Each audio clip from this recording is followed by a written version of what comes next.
Call the meeting to order. All rise to the pledge. I pledge allegiance to the flag of the United States of America and to the republic for which it stands, one nation, under God, indivisible, with liberty and justice for all. All right. Can we get a roll call? Yes. Wondergen. Here. Benek, present. Steffes, absent. Gardine. Here. Campbell. Here. Dehan. Here. Hybor. Here. Please note, as a courtesy to members of the audience, the Board of Education, please silence your cell phones. Ms. Gilthreath-Wass, please silence your cell phone. No. The public will only be able to speak during public comment if signed up. We have one form. That's all? All right. Perfect. Okay, the approval of the agenda. Can I get a motion? So moved. Support. I'd like to suggest, however, because of the nature of our discussion, that I would imagine that Sherry's comments might be regarding our work tonight. So I'm going to move that we have her speak now rather than wait to the end of the night. So just reorder? Yeah. Okay. I second that. All right. Any discussion on that? Okay. Can we vote on that first, and then we'll vote on the overall approval agenda? All those in favor? Yes. Yes. Opposed? All right, that passes. Now we'll approve any other discussion on the agenda itself. No? All those in favor? Yes. Yes. Opposed? All right, motion passes. So we will move into the public comment section now, and we have one person speaking. Ms. Amy Campbell. We'll keep track of the time. You will have 5 minutes to speak. Yes. You don't have to take it all.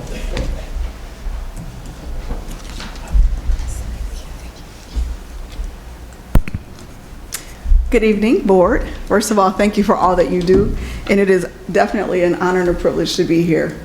I would like to just take a few seconds and just bend your ear a bit from a teacher perspective, from a woman of color perspective, from a parent perspective, and then now as a grandparent perspective. So as Grandville Public Schools prepares for their retirement of our wonderful superintendent, there are some things that I would hope that the incoming leader will step into the district recognizing. We are highly ranked. We have a great reputation of servicing and preparing our students for the future, and I hope that does not change. However, currently approximately 27% of the student body identifies as minority, and 31% are economically disadvantaged. So I have 10 critical points that I would hope that you would consider as we look for our new superintendent. Number one, to close the achievement and proficiency gap. While Grandville Public Schools is recognized for high academic performance, state data often shows disparities. The new superintendent must analyze disaggregated data to ensure that minority students who may face higher economic and systemic barriers are meeting the 47% math and 60% reading proficiency benchmarks at the same rate as their peers. Number two, expand access to advanced placement. With 42% of our students taking at least one AP exam, the district is ambitious. However, national trends often show minority students are underrepresented in these courses. The leader should evaluate enrollment barriers and implement open enrollment or targeted recruitment for minority students in AP and dual enrollment programs. Number two, address the hunger cliff and economic stability. Many families in West Michigan are currently facing a hunger cliff due to shifting food assistance rules. 31% of students qualify for free and reduced price lunch, and the superintendent must strengthen partnerships with organizations like Kids Food Basket to ensure food insecurity doesn't hinder the learning of vulnerable students. Number four, foster a safe and inclusive climate.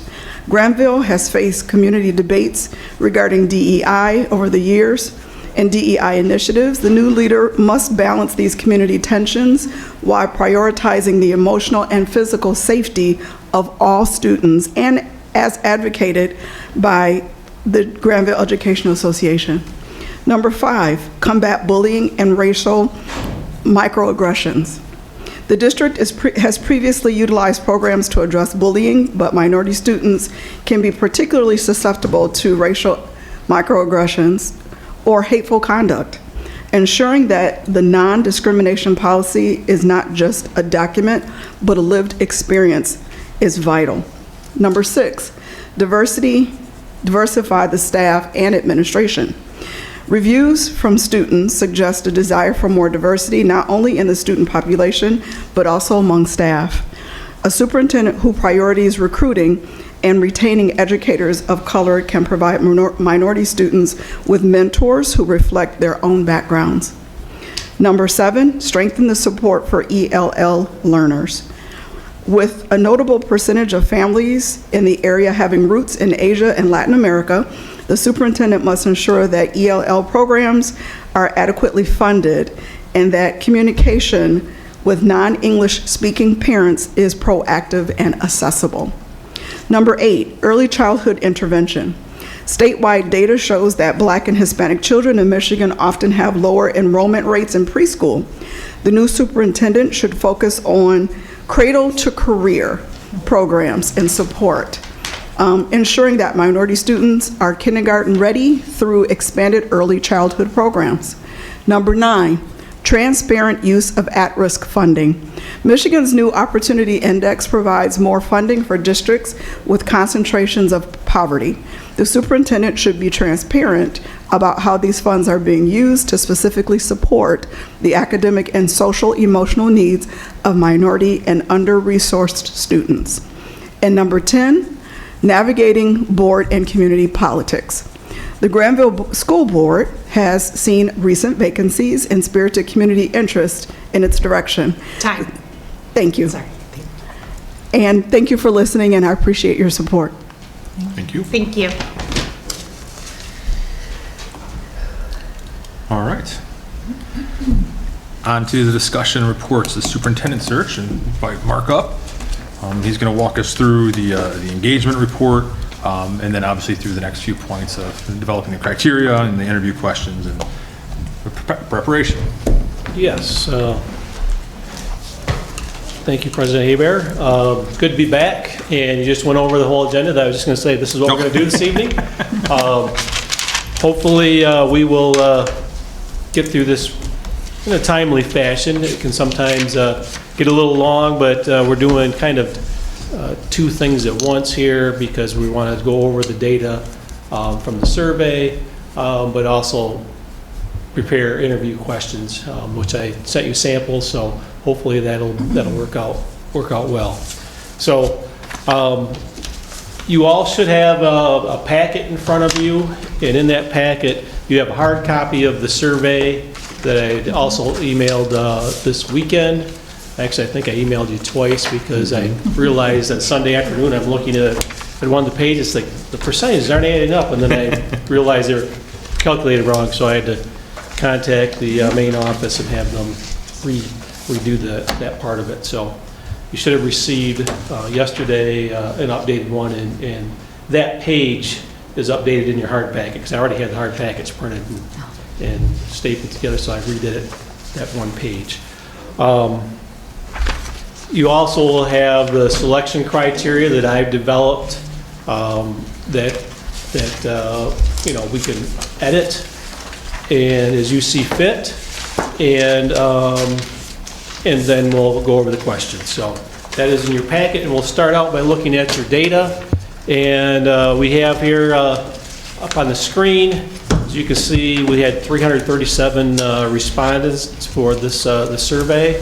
That's what we see that is a high number. Over the last few years that I've been doing this, it's sometimes very hard to get staff and community involved in the survey. So that's one of the higher ones I've had. And it doesn't seem to matter what size the school district is. Small districts will get larger numbers than sometimes some of my bigger districts. So, but this is one of this is good participation when we look at just this type of a survey. First thing here, it's kind of interesting to look at, what type of individuals completed the survey, and you can see that out of the 337, almost 180 have been in the district in some capacity, a resident, I should say, for more than 10 years. So that again shows a pretty high interest. Sometimes if it's people in the community that don't even have children in school, they sometimes don't see these things. So when you look at more than 10 years, it's like that's a good chance that maybe they were someone without children in school. The do not live within the district, that's usually quite often and represents staff, because if they don't live in the district, you generally aren't going to see this and aren't going to take a survey unless you work in the district. Or if you have, I suppose if you have schools of choice students, their families may take them as well. Oh, come on here, there we go. A little bit of a breakdown of people who worked in the district.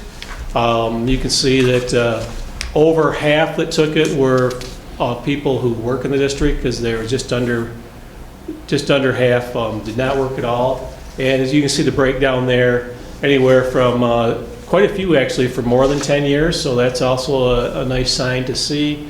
It's also showing that you have a little bit of a good breakdown of people who have been in the district for a long time, and 5 to 10 years and so on and so forth. So Is that pretty typical when you're looking at how these break down? Is it usually about half and half? yeah, I'd say that's somewhat typical. Okay. Yeah.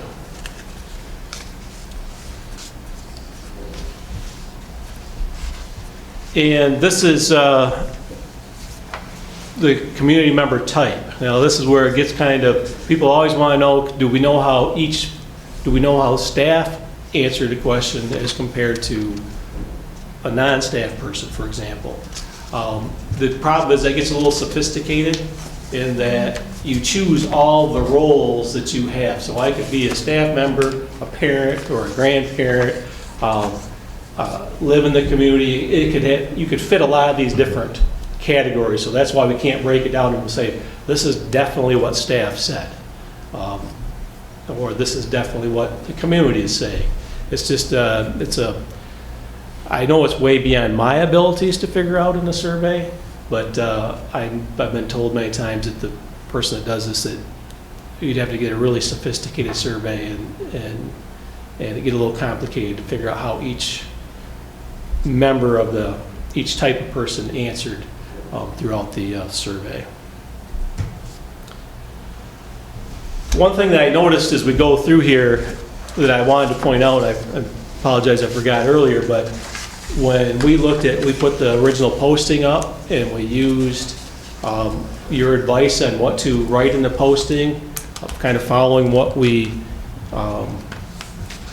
you had done in the past, but also knowing your district, I think the data is going to show that you were pretty much right spot on. Because, for example, you wanted a master's degree plus administrative certificate, and you could see overwhelmingly 60% wanted that as well, and at least a master's degree. This is usually how it turns out.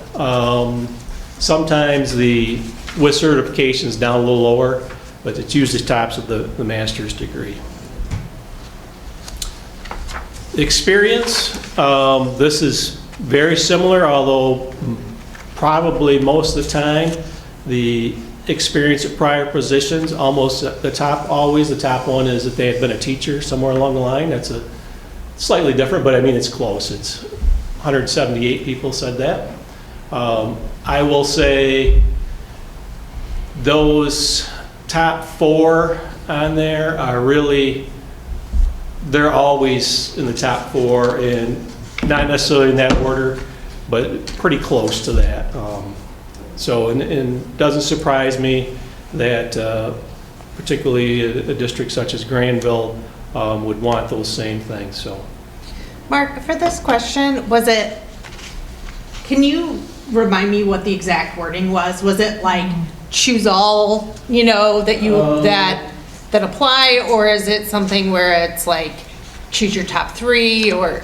I'm trying to remember on this one, and I left my survey exact question at home. Oh wait, I wrote it down. I wrote it on this one. Because that's the one thing, when I get the summaries, they don't put the full question. Right. Experience in prior positions, you could choose up to 3 on this one. So that's why you get 894 answers, so you could choose up to 3. Areas of expertise, usually budget development management is the top one, and this was a rate from 1 to 5, so you rated all of these. Usually it goes budget development, public relations. The top 3 are always there, but always number 1, almost always, is people are concerned that you can manage a budget of a school district, so. Where does your curriculum development usually lie? It's usually towards the top like that.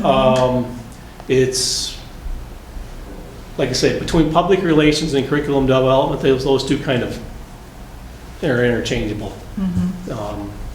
But yeah, it's usually right in the top 3.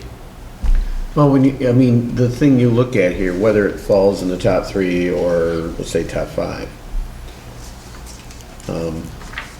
the respondents, this is their priority, what they're looking for based on the existing admin, right? What we have and what they want, and how they're balancing that. Sure. The other thing is, when you really think about it, it's a 5-point scale, and how much difference is there between for example, on public relations, a 4.16 and a 4.3 when you look at all those. There's not a whole lot of difference in how people see that. So Same for curriculum budget. Right in the middle. Yeah, that's closer. and then you can have the exact numbers if you want. Because the way it comes out in the survey, you could choose critically important, above average, average importance, that's so on and so forth there. So I don't know, some people like to look at that and say they only look at, well, Yeah, I think that makes it actually look much closer than the previous Yes, yeah, chart, you're- because we're looking at a 5-point difference as opposed to public relations, which was 137, which is a much bigger spread between budget and that. So, yeah, Right. interesting.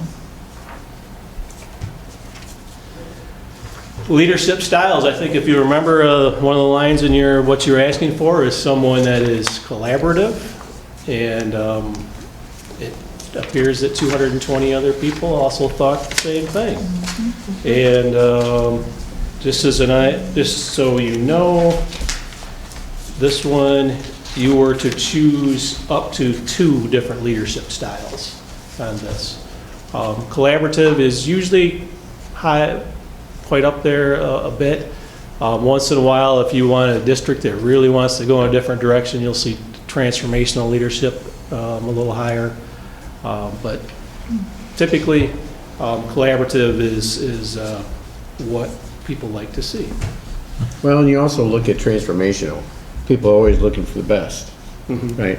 Yeah. I mean, we say we're a destination district, so at some point you do want that character trait Right. that they are going to help transform. Yeah, and when I read that question too, it was, or the response to that question, right, is more, yeah, who doesn't want someone who wants to lead them in the future, right? I mean, it's not like, to your point, it's not like, oh yeah, we got to flip over the apple cart and start anew, right? It's Right. more, who wants someone to lead them into the future and inspire their team? Yeah. Well, and That's that's what you want. Exactly, everybody, right? yeah, What's your top priority? Oh, by the way, it's still there on the pinky. Right, yeah, exactly, yeah. well, in reality, most people aren't going to fit in exactly into one of these styles. Oftentimes, they're going to have. They're going to have to move. I would say, though, I think that based on what I've heard, transformational has a little spectrum of meaning there.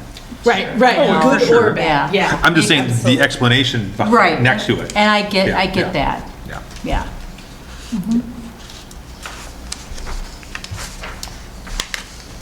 Okay, experiences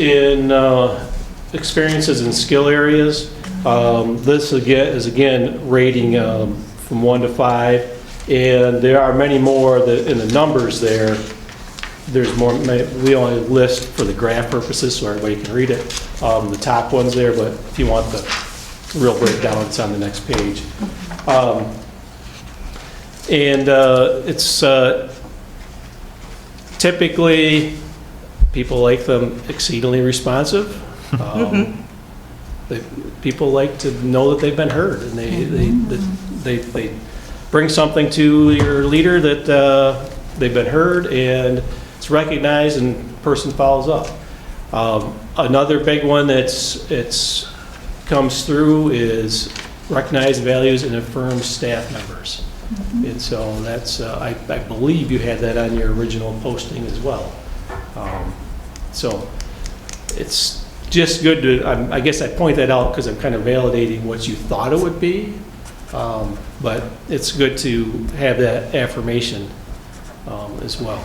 Well, let me touch on that for a second. So, back 3-4 superintendents, Wayne Sheldon.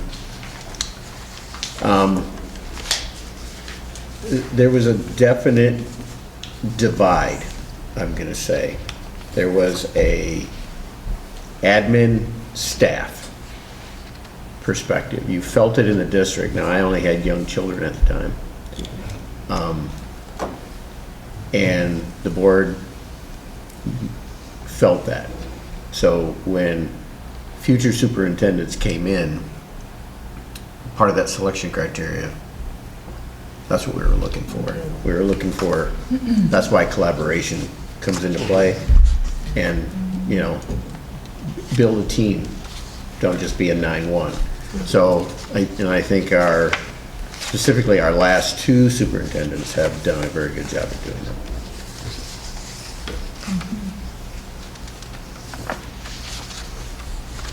That's, again, the breakdown for you, if you have that. Can you just explain real quick on that breakdown? Just trying to understand, how do you get the numbers? Like, how do you give this a value of 190? Oh, that's how many people, so your areas are critically important, above average. Yep. Average, so Yep. it's saying that the 190 is 190 people said that that particular skill, recognize values and firms, staff members, that's what they put as critically, they put that as critically important. Okay, so you could put as many as you want as critically important. Yes, because this was a, Just wanted to make sure I understood that one. yeah, this was a, you took each of those attributes or Yep. experiences, skills, and you rated them on the scale. It's Yep. 1 to 5, even though yeah. up there it's numbered opposite. I was gonna say, was it reversed with Yes, the yeah. number? Okay. As I look It's at like, it, wait, so- Yeah, I know. Should be like golf. What happened is they changed, and you're the first district that they've used this on. They changed from, we used to do Survey Monkey to JotForm. And so I think that's why, like, when we got the numbers, I'm looking at the percentages, like, they're not, that doesn't seem correct to me. Turns out it wasn't, but, and so that was the other thing I was gonna let them know. It's like, just so you know, it seems kind of weird. Everybody gets it, but the numbers on this page are the opposite of, it should be Right. 5, 4, 3, 2, 1. Right. Would make more sense to me, but. When some people do surveys, they intentionally do mix the order to make sure people are just not putting numbers in. Yeah, that is true. There is an intelligence into that. Yeah. I don't know, maybe it's the math teacher in me that I have a hard time, it's like, It probably is, Mark. That's okay. personal characteristics, honest and ethical. That is, I don't know what school district would not want that. So that doesn't surprise us at all. Usually, a strong communicator, strong listener are right up there. And again, when you look at this and you think about it, all of these on this page are above 4. So on a 5-point scale, that means they all. High values. Yeah, high values on all of those things, so. Not really, not any surprise there. I had one district one time that, it's the only time I've ever seen it. It was, there's one that you can choose of genuinely likes kids or loves kids or something like that. I can't remember exactly what the wording is. And it was like in the top 5, which was interesting. It was, We know we've had those teachers that genuinely don't, do not like us. and again, there's the. I did. Yeah. There's all the choices you could make. And then the last question was really, it's just asking, the questions are, find a candidate with the same basic educational and management philosophy, but make changes where necessary. Find a candidate who will stay the course and not change anything. And then find a candidate who will go in take the district in a very different direction. And most of the time, you will find same basic philosophy, make necessary changes is the top. But I think this reaffirms in your thought of looking at, when we talked about, I felt like when I first met with you, you all felt the district is going in a very good direction. We're in a great spot. Your current superintendent has helped lead that. And develop people and moving the district the way you want it to. And I think this reaffirms, so like I said, when you look at this, again, looking internally is wise in my opinion, because the community the people who did the survey feel like the district is going in the right direction. And I would assume that anybody that you have in the system is following that direction and doing that. So I think it's a wise choice. Once in a while, I think I had the last internal one that I had, it was a 50-50 split between same educational philosophy and make necessary changes and take the district in a very different direction. So they really had something to think about there, because it's like, if we're going to have someone that's their whole career has been in this district, do we want to choose somebody that, if we know that half of our population that took the survey anyway, would like to see us do something different? So I feel like your data isn't really showing that. Well, I'm just going to push back a little bit on that, Mark, because I've had a lot of discussions with a lot of people who work for our district. Because they came to me and requested that. And even though I think they really like our district and they think it's a good district by and large, I think that what they're also saying with that second part of that statement is with exclamation points, that there does need to be some changes. Sure, keep the basic good package going, but there definitely needs to be some changes, and I think that's something that we need to reflect in some of the questions that we develop here as we go forward, because I don't want us to be lulled into the idea that this means that everything's copacetic. Right. Because I want to clearly state here tonight that I've had numerous, and I mean numerous people express to me that, yep, core value's good for Grandville schools, but there needs to be some changes made. And by the people who are our boots on the ground, and I would really hope that we will listen to some of that. I still, if I don't know the procedure, but I would even still encourage us to have listening sessions, at the very least with our staff, because I still have 2 groups of people who still want to meet with me from different schools. I've met with now 3 different groups for a total of now 52 people. Doesn't sound like a huge amount in our district our size, but there's a lot of people that couldn't make it. It was a last minute thing. People who could make it showed up and they invited me to come. I tried to use your 4 points that you shared with us. there were times that was kind of hard to control that, but, I just listened and I just received what they're saying. But there's definitely some things that, as we move forward in the search, that we have got to take into consideration that does not fit under that kind of like rainbow of everything's beautiful here in Grandville Public Schools. Because I think we'd be doing a disservice to some of the concerns and the points that were brought up numerous times. And I concur. I also have spoken with many people, and I actually spoke with you, in full transparency, I called you to say, is this not usually the typical path is to have these listening sessions? You said absolutely is typical. And I think we could make a motion to vote to ask you to go back into that particular part of what we've hired you for, which is having some listening sessions. I know that might push us back a little bit on timing, but I've had the same concerns. I've spoken, maybe not with over 50, but I have spoken with significant numbers, maybe close to 20. And so those together, that's 70. Math, yeah. I think part of my concern is when I was looking over all this data and all these graphs, our highest things, yes, are honesty and having an ethical person, but listening is, it's this next one every time, right? We have strong listener and collaborative. We have, our little graph here, strong listener, collaborative. We have right here on the experiences and skill area breakdown, we have recognizes, values, and affirms staff members.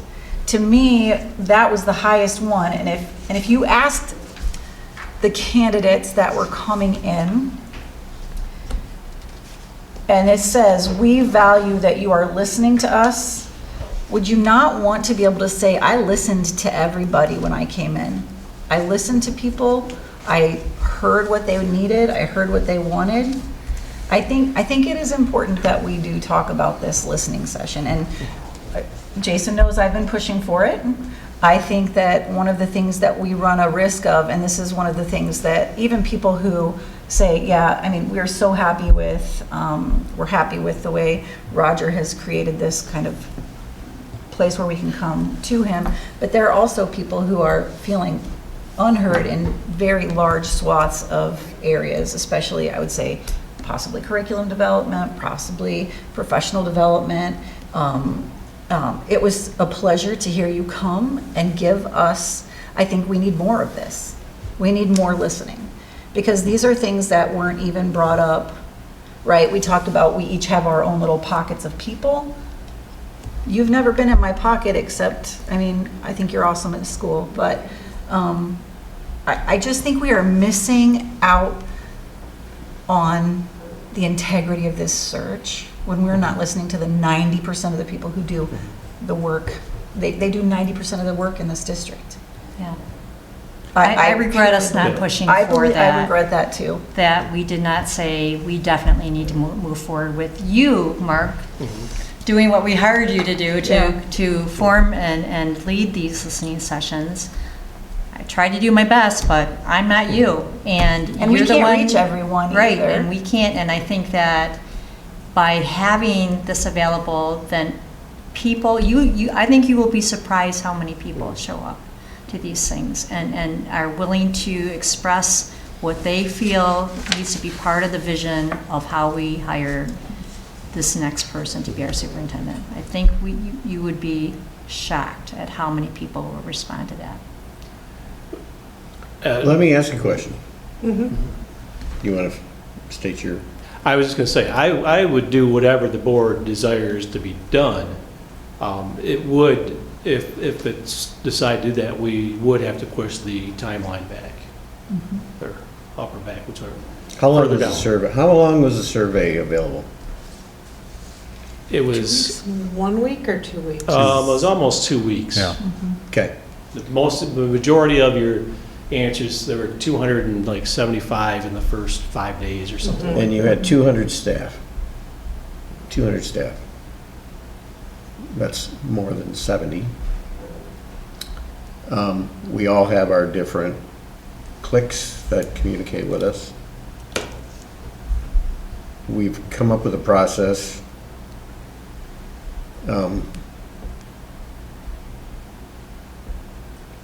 You know, I agree to the survey, but I don't agree with trying to get the entire community's input on this. We were elected to do this job, and I think the process that we've come up with is perfectly acceptable for me to, based on the candidates we're going to get and how we're going to vet them. When it comes to trying to understand other aspects, if it's from the 70 people the two of you have talked to, then formulate questions that tie to that. Because what's wrong with the question? Are you gonna disavow and drop a candidate based on their packet without talking to them? Based on what packet? Their application packet that we're going to get from MASB. So from my perspective, the process is still working. It's working. We're not micromanaging it, but you still have the question aspect of it that you're not giving enough credibility to. There's no So- open-endedness in the questions. There can be. But there That's what wasn't. the learning, listening session would be. Listening sessions. This would, did yeah. not have. Let's take a open- step That's not what I'm saying. Let's take a step back. I mean, I do, so understand, and I agree with Bob saying, I mean, I think there's legitimate questions around curriculum that we need to formulate questions on. I think there's critical, questions around data that we want to formulate questions on. I think there's, legitimate questions around personal development or professional development that we want to develop questions around. And that's the purpose of developing those questions.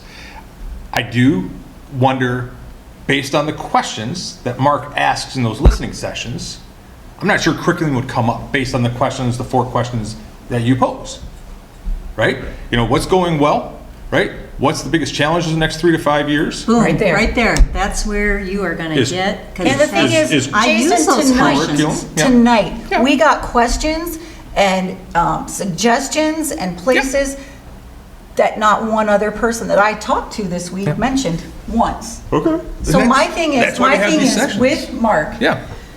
part of it too is I am not approachable to everybody. I actually got a phone call today from somebody who absolutely does not find me as charming as I think I might be.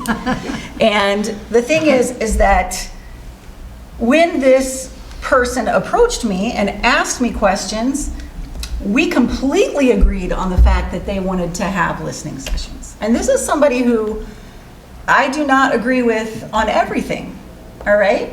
We have some, but we really do basically agree on what is best for our students. And what is best for our students is listening to the people who do 90% of the work in this district. And I have talked to you about this. This is not a business model. We're not talking about hiring the next vice president.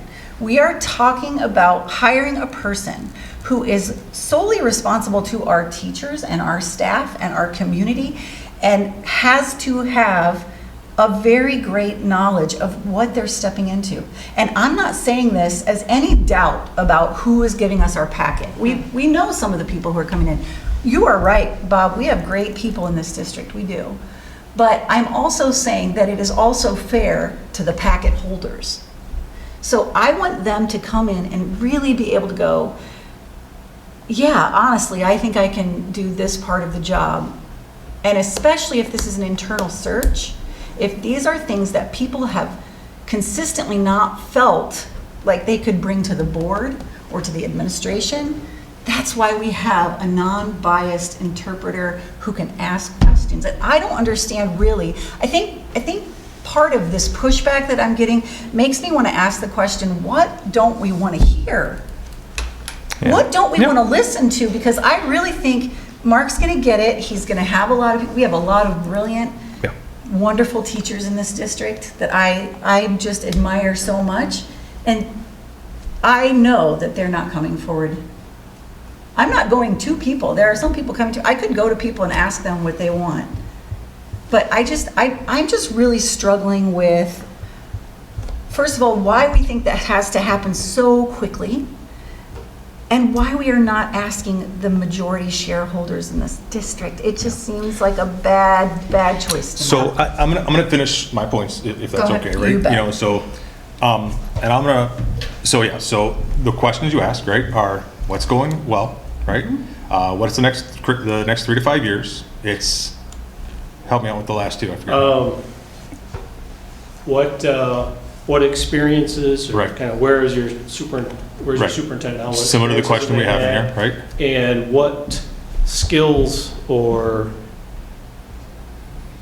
the next superintendent need to have in order to be successful? Yep, gotcha.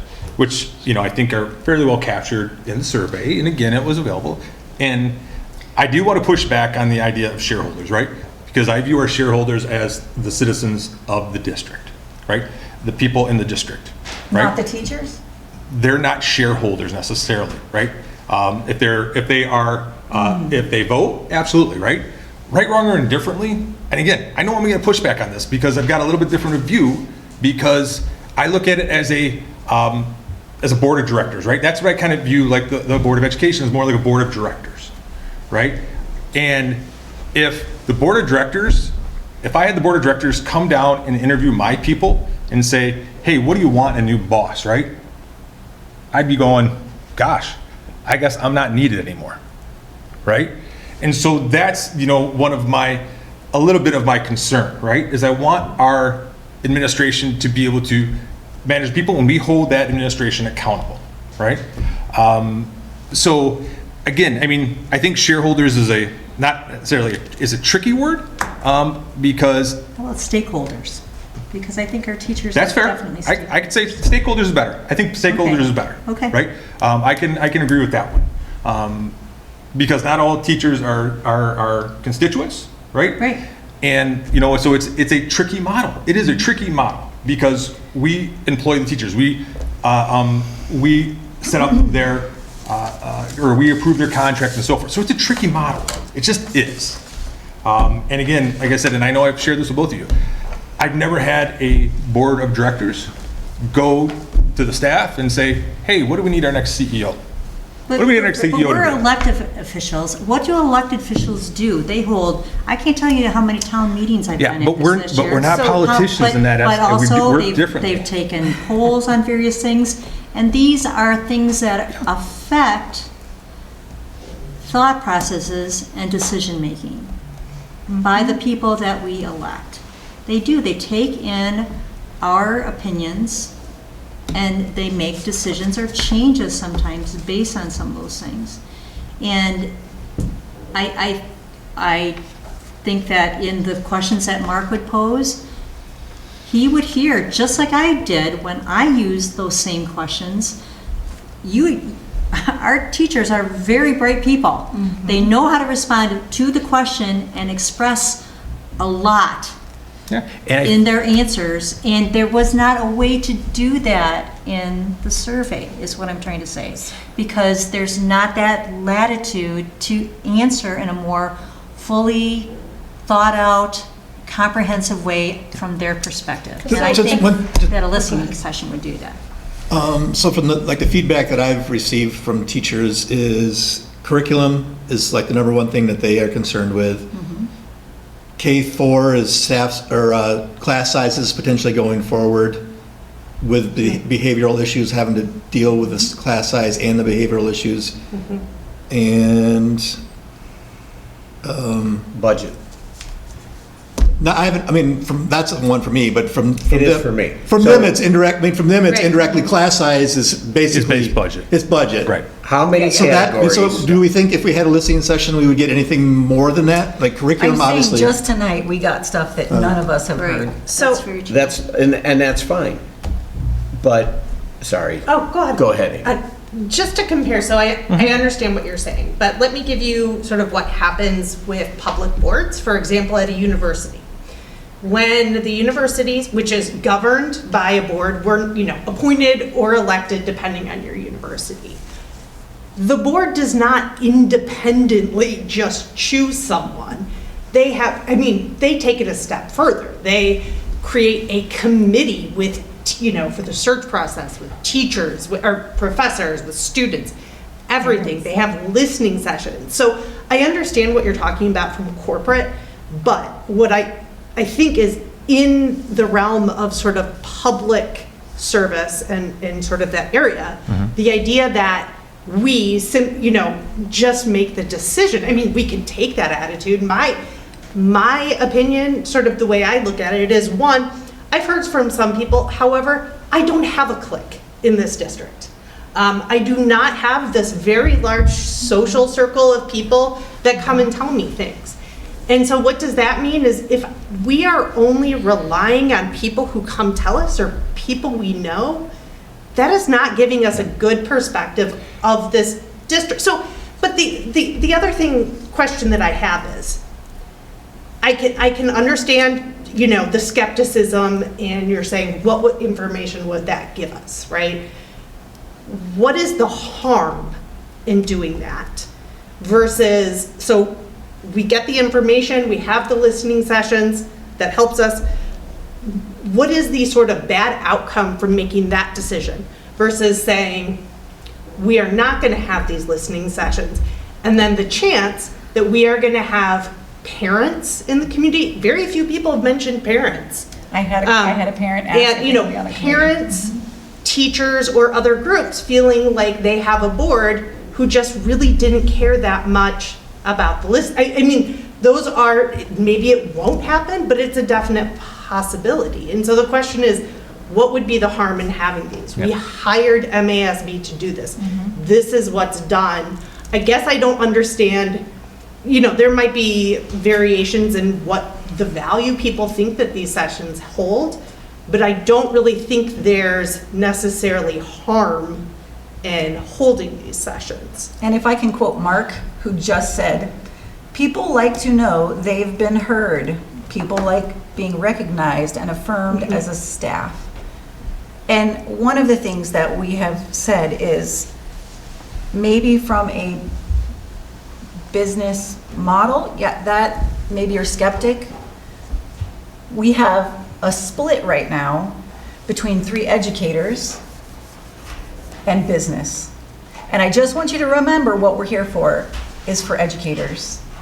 We are here to fill an educational position. Yeah. So I think, and again, I'm going to go ahead, please. Thank you. You said a word that I have, don't take this wrong, but you said the word harm. I don't think we're approaching it from that perspective.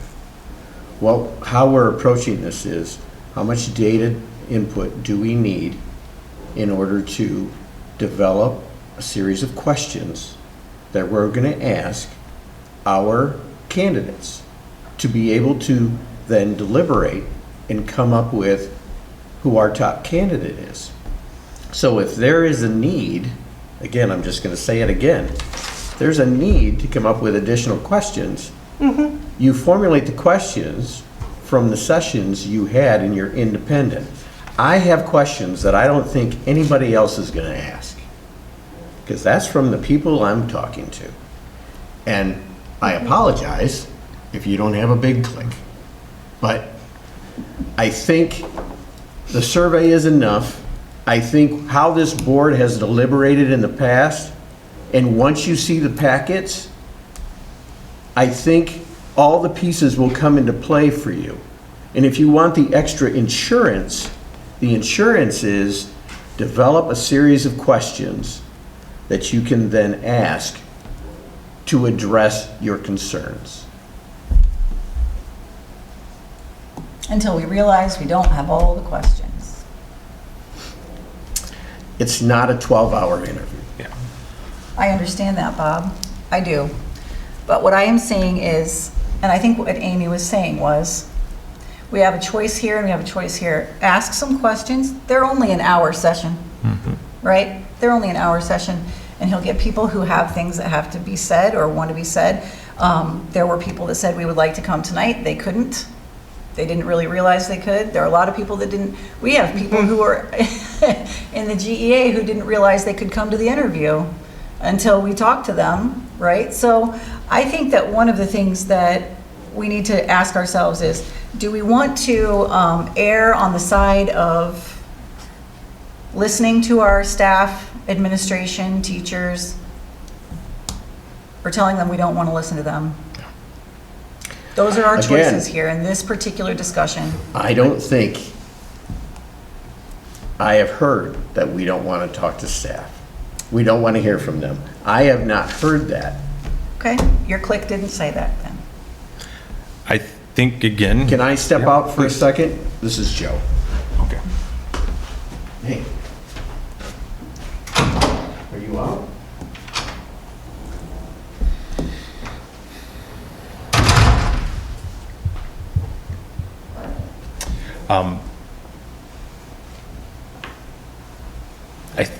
I do want to correct something, or make sure I say this, is that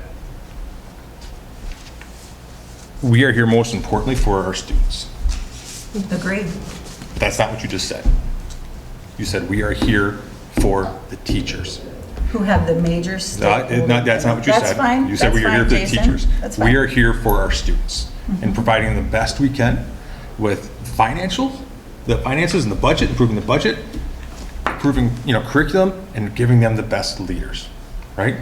I know I've shared this with everybody, or a lot of people before.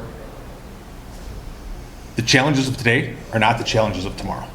So if curriculum is the hot button, the hot issue, which it very well may be, and I'm not saying it's not, and I'm not saying we don't ask questions about it, but that's not our challenge potentially a week from now. It's not our challenge 6 months from now. It's not our challenge 5 years from now. So when we hire, I want to be very careful we're not just hiring for a particular skill set. Again, I think we need to develop questions around all these things, and we need to challenge our candidates on those. And then we hire for that person that can take us and lead us for the next 5, 10, 15 years, as opposed to getting really tied up in what the issue of the moment is. But the I look- issue of the moment, Yep. Jason, has been the issue since I was a teacher in Grandville schools. I started in 1994. There are the same issues there that are present today, and it broke my heart Yeah. to hear that these are still the same issues that we are facing yet today. After having received assurances that things have been corrected, to find out that they have not changed hardly a bit, if not gotten worse. So please don't equate some of these concerns that they're a flash in the pan in terms of concerns. No, this is a theme that has gone on and carried on for literally decades now. And I think we have an opportunity here to not only hear that, and then, yes, form the questions.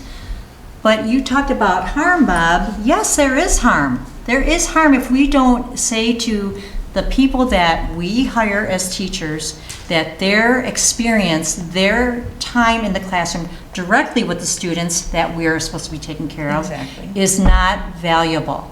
I think that is a horrible mistake on our part. And I think that if we have a chance to rectify that now, we ought to. Yeah. Because even though we are here for the students, I would dare say that, I know you, Jason, you do want our staff to feel heard. You do want our staff to feel supported. We are constantly doing that when schools and staff come here. We want to support them. But that also means we need to trust what they're experiencing or not experiencing, and they should be, in the classroom. We're talking about people that have their master's plus 30 or more. Most of our staff are at least masters, and they are good teachers. And we should be listening to what they are saying and this should be helping us to form our vision for how we're going to move forward in this process. That's what I'm saying. We can't necessarily tackle all of these things. No, of course not. That's why we're hiring a person who's going to be very aware and that is going to prove to us as best as he or she can that they have the ability to think through these very complex issues that we have been facing for a long time, not flashes in the pan. It's not like that. And that's where I completely disagree with that thought process of yours, Jace. It's just not like that. These are things that keep on coming up again and again and again, and they are not being addressed. And it's to a disservice to our students because we need to see real, viable progress of educational progress in our students.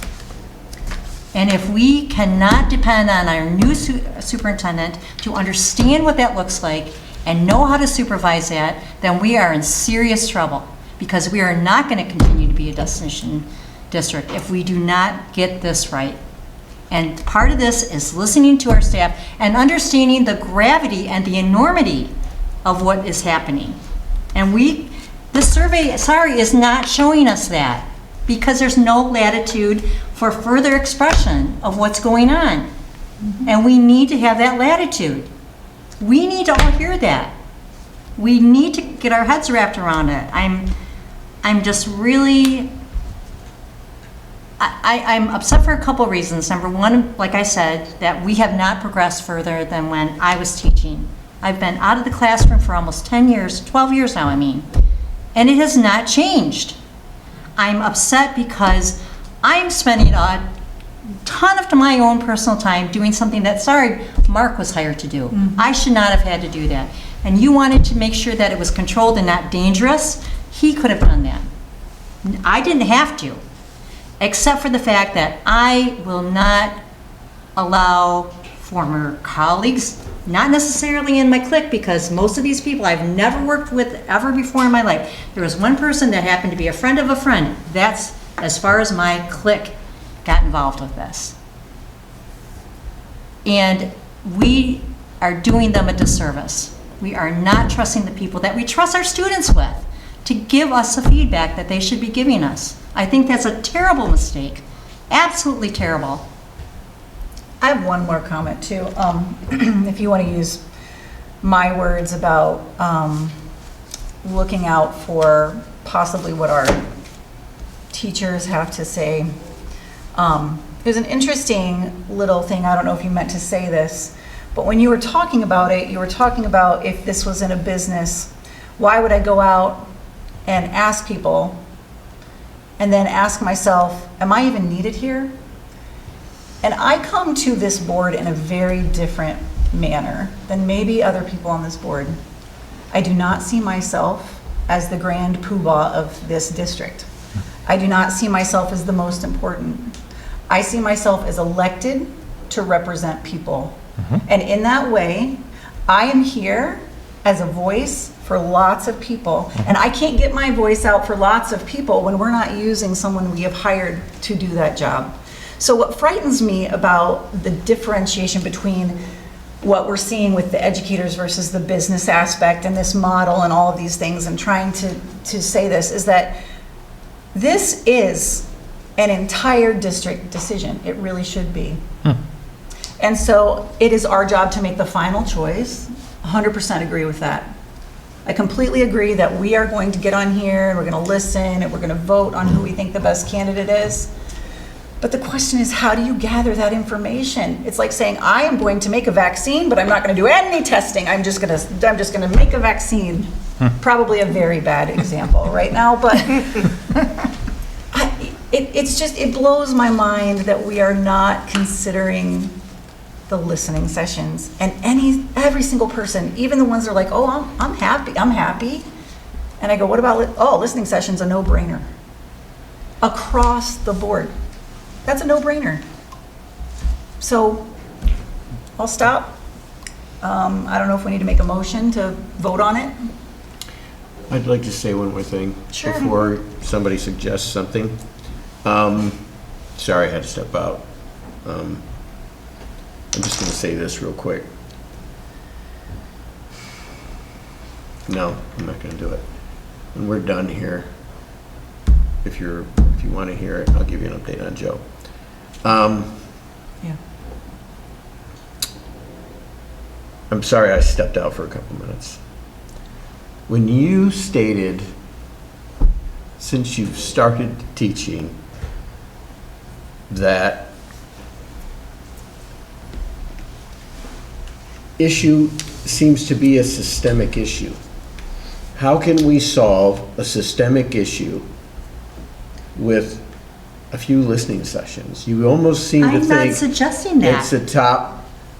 You basically said I this said, is if we're going to catastrophic. hire someone that we hope to address these situations, we've got to understand the magnitude and the depth of this problem that has not changed for decades. That's how it's related. It is a direct dot-to-dot connection there. And if it hasn't changed for decades, then it's a systematic problem. How does the systematic problem change then, Bob? How does that change? Where does it start? Starts at the top. There you go. You get the leadership Exactly. to understand. It's Exactly. probably, but has that ever been brought up to this board or to the superintendents that have been here? I personally have, yes. I have tried Absolutely. very hard to do that. To me, it's a systematic problem, and you're asking us to solve the world's problems with hiring a superintendent. No, that is not true. And that's hyperbolic and it's not necessary. I Well, want you can say it's hyperbolic all you want. Okay, it is. It's I hyperbolic. I want to take a step back because I mean, here there's systematic problems and there. Listen, nobody's perfect. There's no district there is, No, right? of course not. But I do have to question, and we're getting way off subject here. Listen, we got the U.S. I think it's the U.S. News and World Report, right? Best districts, right? We get the niche best districts. When they grab those test scores, it's not because they go, hey, tell me your test scores. They go to the state and they grab those test scores. So it's not like there's anybody's covering anything up, right? And if everything was so bad for the last 2 decades, right, you would see that in some of these results. And this isn't like someone feeding us these results. These are the ones that the state are filed with the state, right? It's not anything about the presentation that we get once a quarter, and maybe, liars can figure and figures can lie, right? It's not like that. No, they're going to the state and getting those test results. So I get we have issues. I'm not saying we're perfect. I'm not saying our reading scores are great. I'm not saying our math scores are great, right? But I think from a independent outside view, there are groups that are saying, hey, those things are working right now. And you're getting the results. Maybe not the way you like it. Maybe there's, like I said, there's things under the surface. I'm not saying there's not. I'm not saying there's not. But I don't think it's, I think we just got to be careful about what we say and how bad things are, right? I think that to me is, I just want to pump the brakes on that a little bit. I think the other point, going back to it, yes, when we are elected, this is, and I said it before, this is one of the 3 things we're asked to do. And if we immediately say, okay, yep,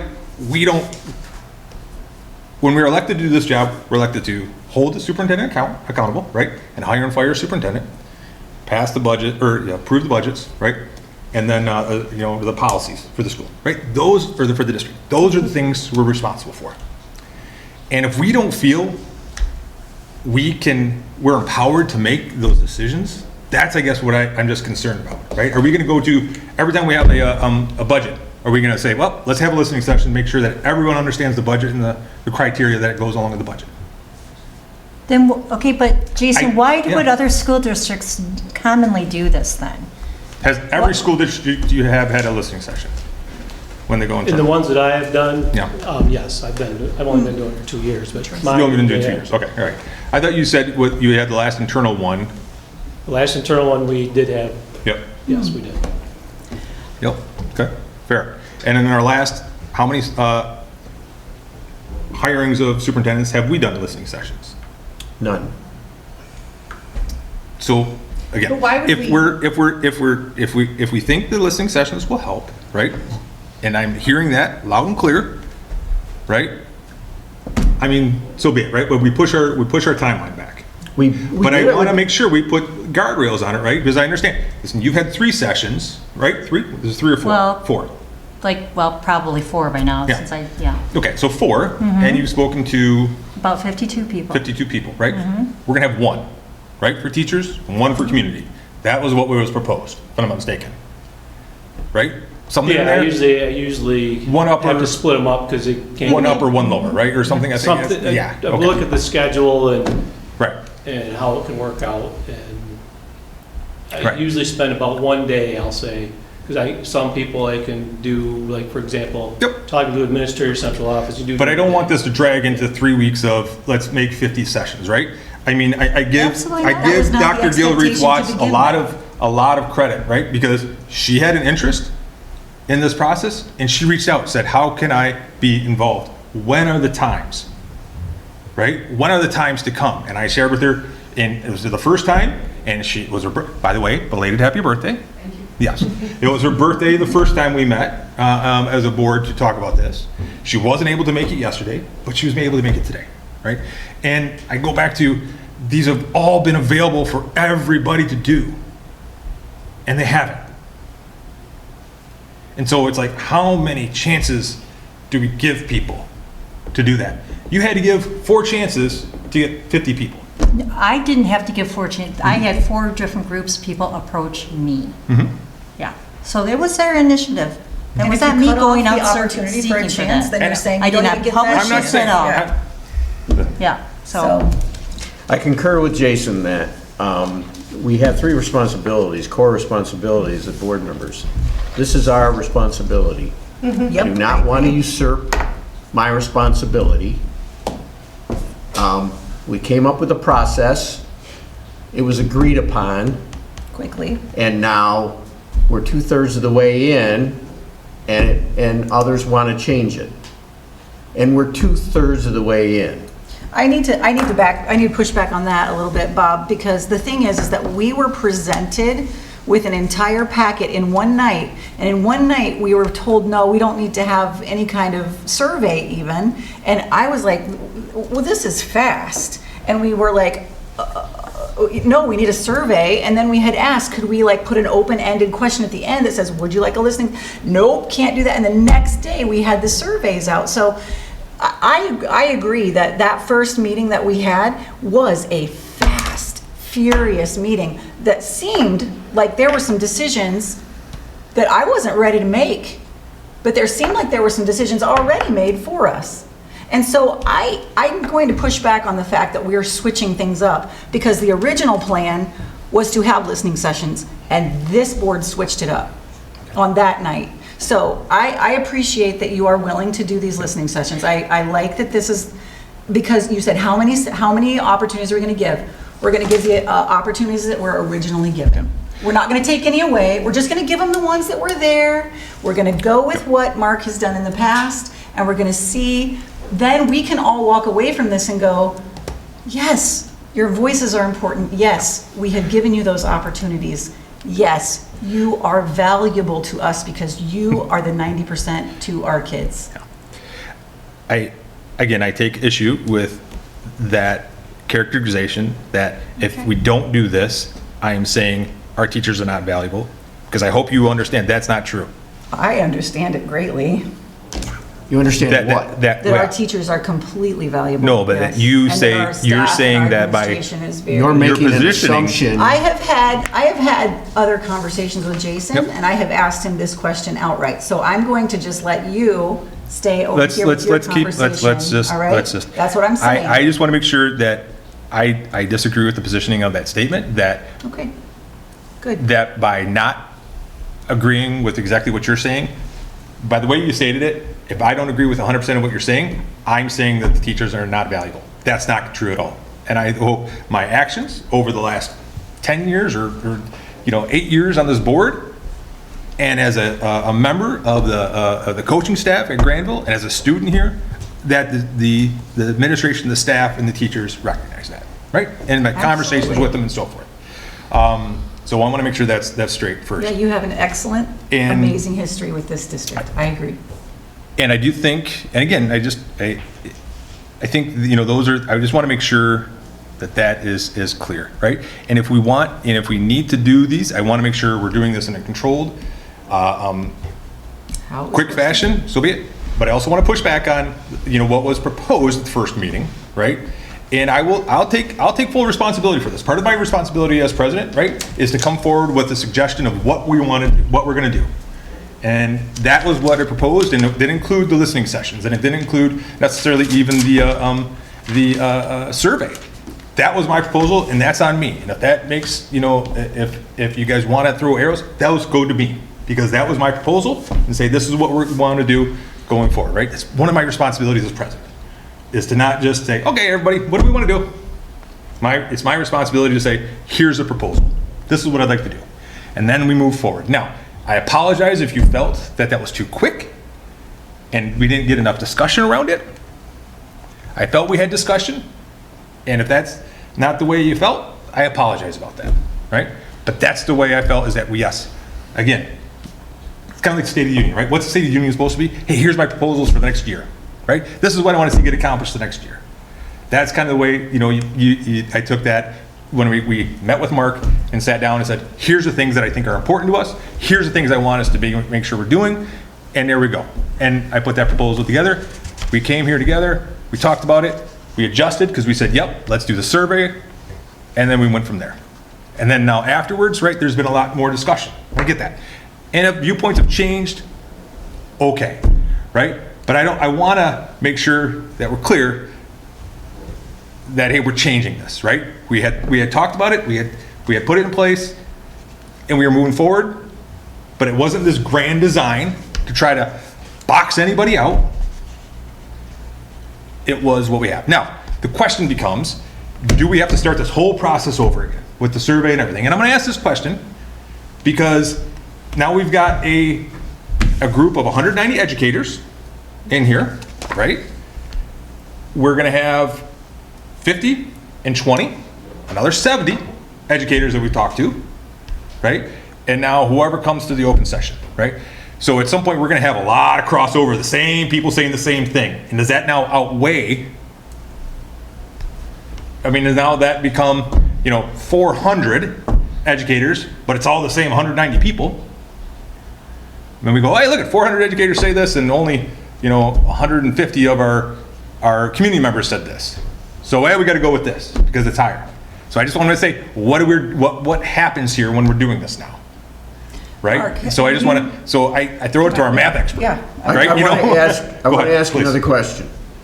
So Mark, the draft interview questions that we have here, are these unique to Grandville? No. Thank you. So, how are we going to assimilate that data to be able to come up with questions? So, I understand systemic issues, not listening to everybody, you know, having to listen to everybody and do subcommittees.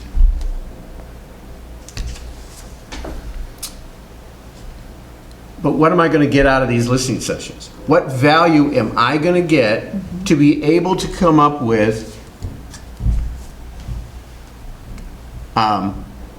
reputable, credible questions from my perspective to be able to talk to a candidate, which is probably going to go no more than an hour and a half for an interview.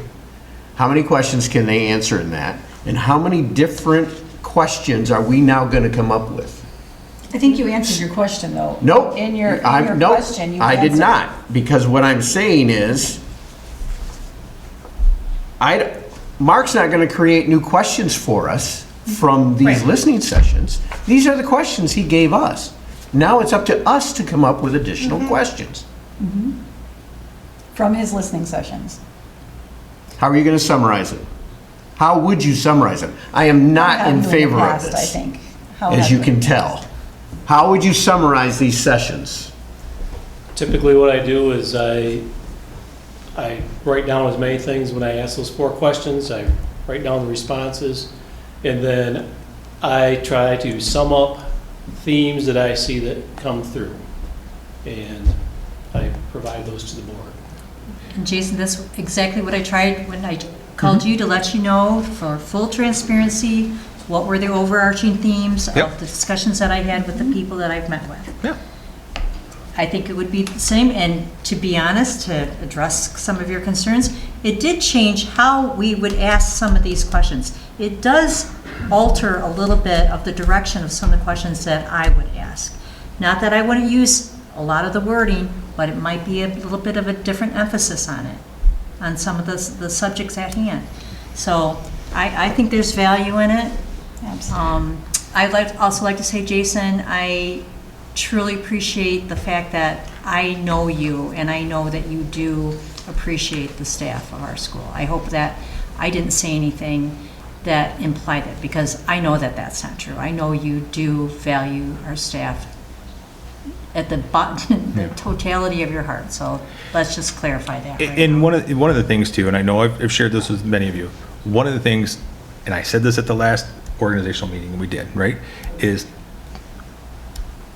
one of my concerns is that we're starting to get into staff relations issues. And I've always said that one of the things I would expect the superintendent to do in the first 90 days is to do their own town hall listening sessions, to understand what they have, where their focus needs to be for their first year, their first 2 years, or first 3 years. And that's that opportunity for them to get that feedback and come back to us and say, yeah, this is what I'm going to be working on. This is I had this idea, but this is really what I need to be. Because that's where that relationship needs to be and where that needs to come from.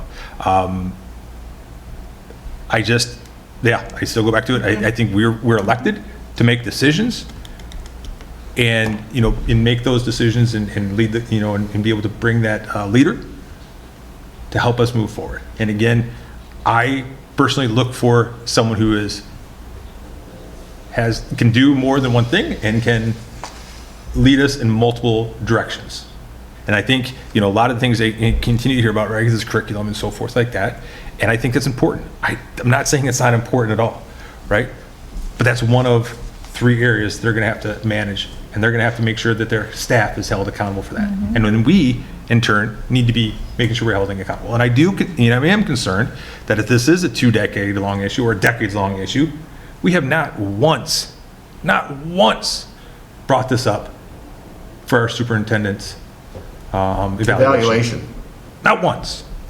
Well, I do think it's important to note, though, that I think staff and teachers are explicitly told that if they have a concern about something, to go to their, like what we would Chain of expect. command. Yeah. Chain of command. And so I think sort of, like, I understand absolutely what you're saying. Like, we don't want to get into personnel management. Yeah, absolutely That's not. absolutely not what right. you want. However, when I'm thinking about, like, yes, we were elected to make this important decision, which Yep. I think is really important. And just talking from my perspective in how do I personally make decisions about things? Number one, this is a very big position. It is a lot of money. We are it's a big position. And because I'm looking at it that way, I want to have as much information as I can to make sure I'm asking the right questions.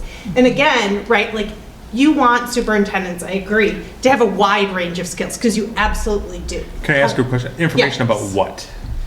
You said I need to have as much information as possible. Information about what are we looking for? I would say, what are the things that we need to see in the skills and experiences that we need to see in our superintendent? Like, for example. So you don't feel you need to know the skills Well, that the superintendent needs to have, is what you're saying? experience and skills. For example, Okay. so I'm here's just for clarity, you don't yes. think you know the skills and experiences that the I superintendent think I need needs to to have? gather that information from multiple people. That's just how you make decisions when your decision impacts a wide range of people, right? It's not, it impacts teachers, it impacts families, and all of these things. So you need to hear what it is that they want. What should they look for? That is just, and I'll say, this is sort of how it's done in the public realm, whether it's a university, a public school district, You know, there's, it's Not pretty necessarily common. true. I mean, I actually I'm gonna I had agree with a him. conversation It's not with, necessarily I did have a conversation with Joe, right? I said, Joe, Yeah. when you guys hire a new chief, right? Do you get listening sessions? Because if we hire internally, no. I said, if we go externally, absolutely. Okay. But what you do internally, no. Yeah, I mean. So not all right, public, I just not want to all make sure, public, not all but public. yeah. And you already have, since Yes. we're internal only, we already have a closed pool that is hopefully very familiar with this district, both the good and the bad. Right, And whatever other significant issues staff may have. Well, and one of the questions is though, like for example, with this survey data, the one thing that threw me for a loop with the data was in the top 3 characteristics, right, of like experiences that we want. In the top 3 was superintendent of another district. And I was like, huh, because we will not be able to make that, like, you know, as an experience with an internal candidate. That surprised me, actually, for the data, only because I was like, oh, well, that's strange. Like, I just think gathering more information is helpful. It seems like that would be the better way to go. I guess, like I said, I don't, other than time, it, again, just seems like that is a compromise that I think we've been asking for since the first meeting, just to have the listening sessions. A compromise in the process. And, you know, it doesn't have to be perfect, right? This seems like a compromise that, right, we could make, and that seems fair, given that we I think we have- compromised with the survey, because that wasn't part of it to begin with, and then we put it was on. part of it. And if we wanted, but, so So- I guess what I'm hearing, right, Okay. is, I'm not, So- we're good. Just when you say to begin with, right? Yeah.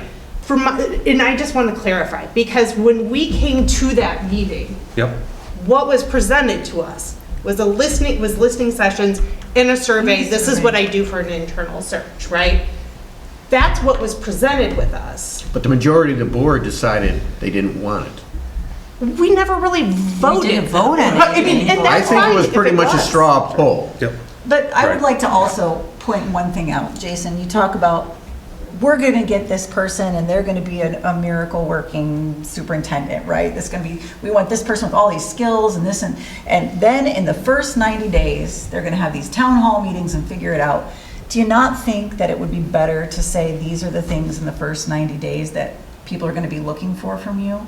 Do you think that we can make better decisions if we can go, look, you're going to hear all this stuff in your first 90 days. How are you going to react? Because it could be that that person goes, oh, I don't remember hearing about that before. And so I don't think that this is just about our teachers or just about what's best for our students, which it's always going to be best for our students. It is good for the candidates who are coming in to know what people are saying. It is good for them. It is good for us to be as honest with them as we are with our staff and our teachers and our students and our parents and our community. I don't think that it's a bad thing to have communication both ways. And I understand what you're saying. I want to have this 90 days, first 90 days of tell me what you need, here I am. But they also are superintendents, once they are hired, they hit the ground running. They have, and especially in a district this size. So to give us some of this listening session, some of the ideas that are going in, some of these comments that we haven't heard yet, some of them that we have heard repeatedly, I think what's really important is that it's good for everybody. It's good for everybody, from the candidate to the kid and everybody in between. I really have struggled with why we are so hesitant to listen. And I'm glad that we're going to do it.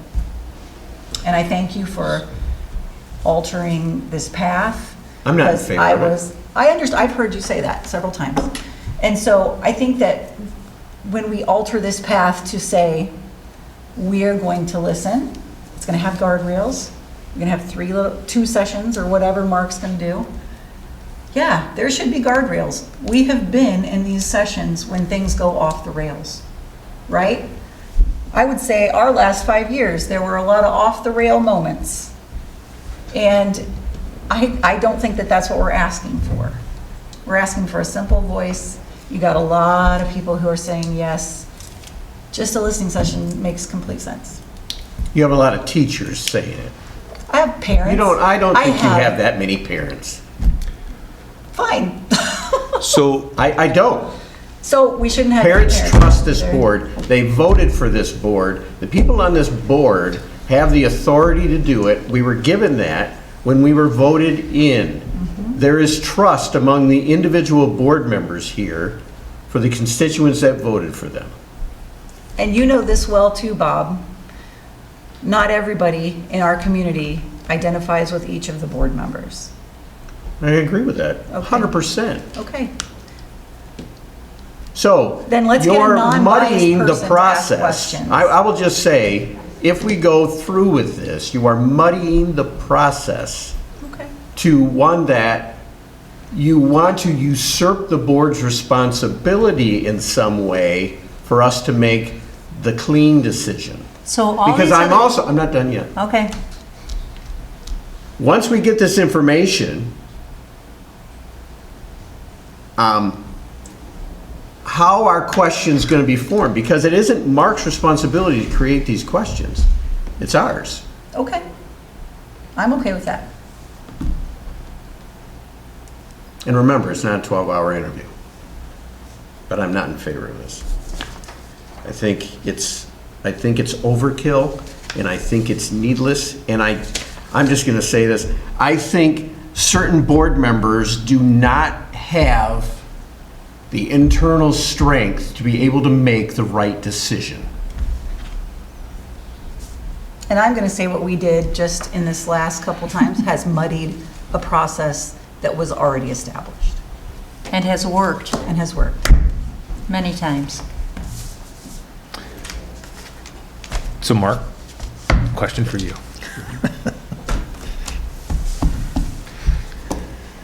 To reimagine this, to put those back in, what would that look like?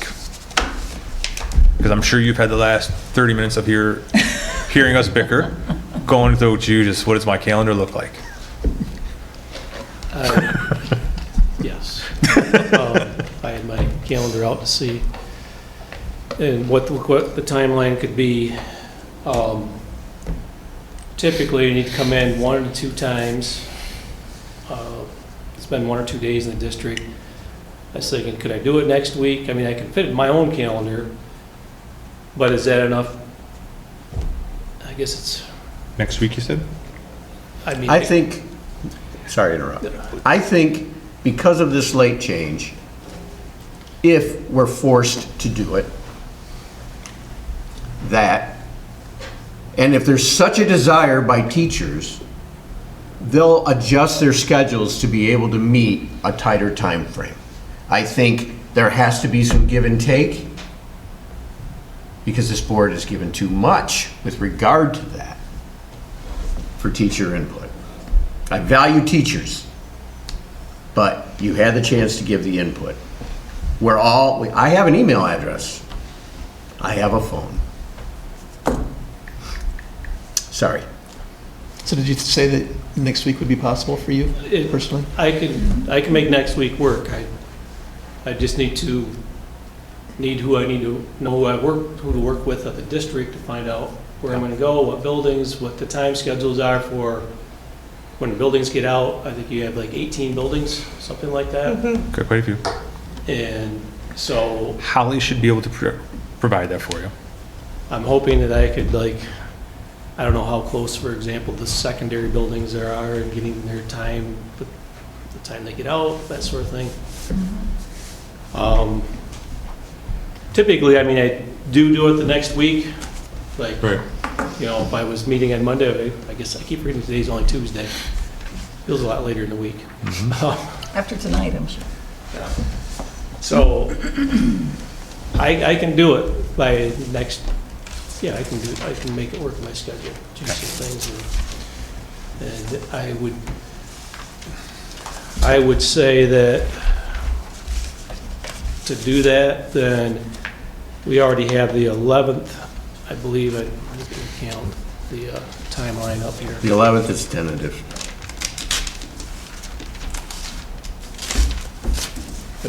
Next week is the 11th, right? Next week, Yeah. Wednesday is the Yeah. 11th. Yeah, okay, so obviously we can't meet on that day. So I was gonna say, come back and report.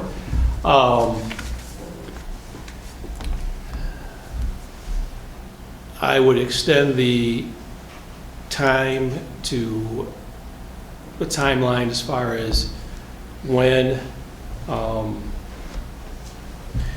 If we did this next week, we would basically, I'm hoping, as we look at it, we're just extending the timeline 1 week. right, Okay, everything just adjusts 1 week. I would extend out the time to get materials in for applicants. That'd be Do it fine. next week on that, I guess we already have the 18th scheduled, that's when I could come back and report. And,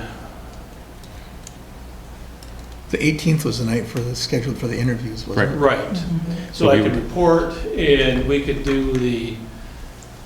develop the questions that night, firm up. We'd have the submission date. We could probably keep the submission date the same. Yeah. And then we'll be able to, if there's more than one candidate, we can decide that night how many that you want to interview. Okay. That would be the 18th, so that's a Wednesday, correct? Okay. So then we're just going to add a week for the interview? If we just do the interviews the week of the 23rd, right? So 3/24? Yeah.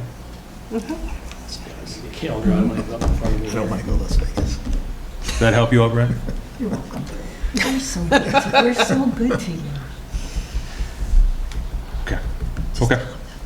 So I wouldn't come back on the 11th. 18th, I'd come back. I'll develop a new timeline and send that to have it posted in the district.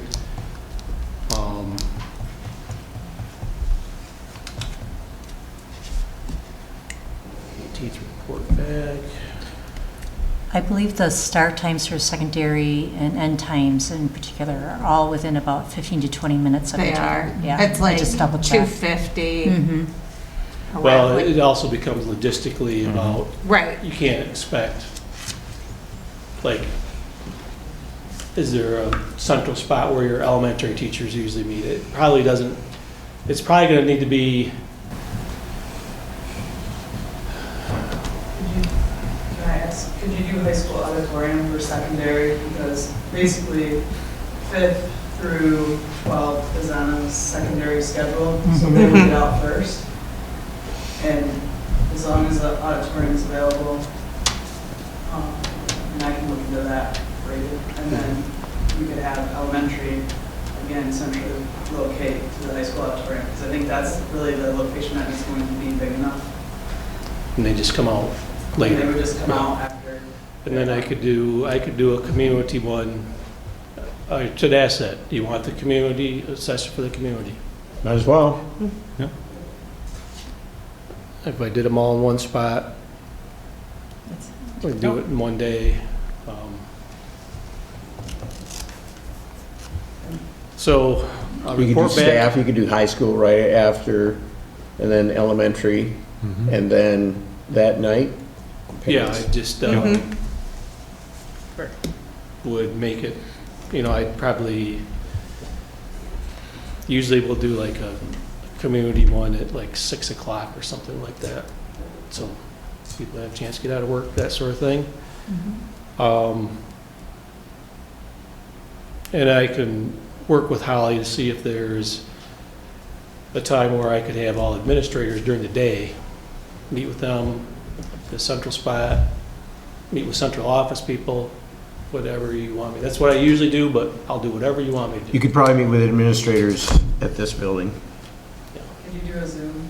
I'm just thinking Yeah. principals and Uh-huh, buildings. yeah. and Oh, Zooms are I easier. Again, don't necessarily want them out of buildings, but, That's a good idea. Yeah, I could, So then does he coordinate with you instead of Holly? yeah, just If we can talk after if you want, if that's okay. Sure, we can do that. So I guess we can probably keep the deadline to, So what are we doing on Zoom now? That would be the administrator. Just administrators? Gotcha. Okay.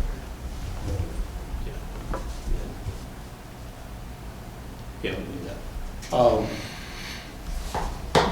Just debating about, should we extend the deadline to apply? I don't know if the information's gonna be any different. I don't think so. Yeah, I mean, I don't think it would change Yeah. anything with 'Cause they who's won't know. applying. The only difference is, and quite honestly, it's they have the, We yeah, can. there's probably not gonna be a whole lot that changes as far as the selection criteria, so it should be fine. We can keep it the same. Yeah. So I'll come back on the 18th, we'll select who's gonna, I'll give you the results, it'll just be a compiled list of, these are some common themes that I heard on these 4 questions, we keep it limited to those 4. I'm not going to find all the works in the district or all the, I mean, that's just, and then the questions, just so you know, you've got some, and I want to give you an idea that the questions that I came up with, because there's a lot of different areas that you look at with a superintendent. And so there's, should be 1 or 2, and we try to keep it really around 20 questions, because that's going to take you a lot of time. Yeah, I would say We no won't more, get through 20 like, questions. I would say Yeah. 15. There's no way. Usually it's about 15 to 18. Yeah. When I do first round, we never go more than 15, and I keep, it's 50 minutes, and they have to keep track of their time. But just so you know, there'll be questions that I recommend, questions on board relations, 'cause that's super important, budget, finance, communication, interpersonal communications, community relations, diversity and inclusion, education and instructional question, things about their experiences, we usually ask a question about facilities, our human resources, labor relations, just leadership in general, management, administration, things, personnel issues, student achievement, sometimes technology, but I've kind of taken those off because it's like, by the time you get every category, you're pretty much at your 15 questions, so. Yep. And then you throw in the ones time for them to have some closing remarks, and you also have the openers for them to talk about themselves and why they feel they're a fit for the position, that sort of thing, so. Just to give you an idea that that's what those questions, I mean, I have a whole bank. And yeah, we edit them a little bit, but at the same time, those are the areas, we want to make sure we hit as many areas as possible. Would you change questions for an internal search versus an external? Like, do you know what I'm saying? Like, are there different questions you would ask in those scenarios, or would it just kind of all be the same? For the most part, they're very similar. Okay. But you tailor them a little bit different when somebody that's Right, been in if the they already know the specific district. internally. Yeah, there's just different ways. And you can get It's into, essentially the same type of area, same type of questions, but there may be something particular to your district that person knows about, and you want to know a little bit more about how they would do that. I think, Right. like the, you can get into more of, hey, what's working, from your viewpoint, you should be able to get very good answers on what needs to be improved. Because Right. those internal people Those are are here. the- Where outside person isn't going to know. my Right. last internal one, So that's one of where- the board members wanted to know,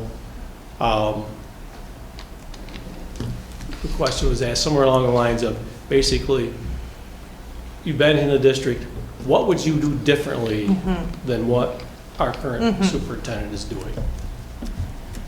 And there's maybe I already more warned specific. Raj he's going to They get were thrown in the going, they were bus. going through So severe I budget. have told him that. Theirs was, and they had like one. Take a vacation. I guess theirs was a little more specific because they were running a huge deficit. Yep. And they were like, You've been through the process. What would you have done different than our current administration did? That's a question that we need to get into because we've Yeah. gotten under our fund balance, not really because of anything we did, just because of the funding we got the last 2 years.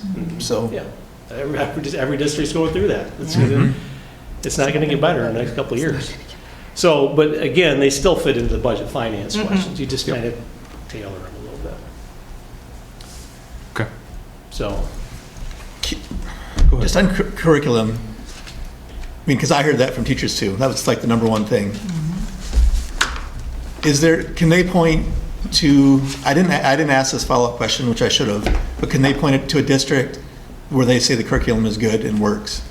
Because I just think of it, I mean, this is more just debate for really no purpose at this point, but from my work when I started 30 years ago, the things that people complained about are the things that people complain about now. Right. It's, And But there's bring a not- solution. yeah. It's the Don't same- just bring the it's the complaint, same. bring a solution. Right. Yeah, yeah. Yeah. Right, yes. The answer is yes. There are curriculums and there are districts that are using curriculums that, so, I mean, that would be something that I would like to hear, like, if you can, is ask the follow-up question on, like, I or may you, or may not come out. right. Because I You asked know, them, that is almost I'm going to say, I really believe it's an impossible question to ask, to say how other districts are doing it, because other districts have different student populations, teacher Yeah, it's ratios, Yeah. budget with regard to That's that. that's why I'm curious if, you know, we say that it's bad, how, you know, what but you know, district but can you say that there's, it's in good? anything, there's a thing called best practices, right? Yeah, And certainly in education, there's best practices. And when we are not implementing I mean, our from what I'm best- hearing, like in the math curriculum in K-4, that's not good. I've heard the same, yep. I've heard this. I mean, And I would just like to say, the word best practice is a slang word for somebody else is doing it and I like it, so I think I'm going to try it.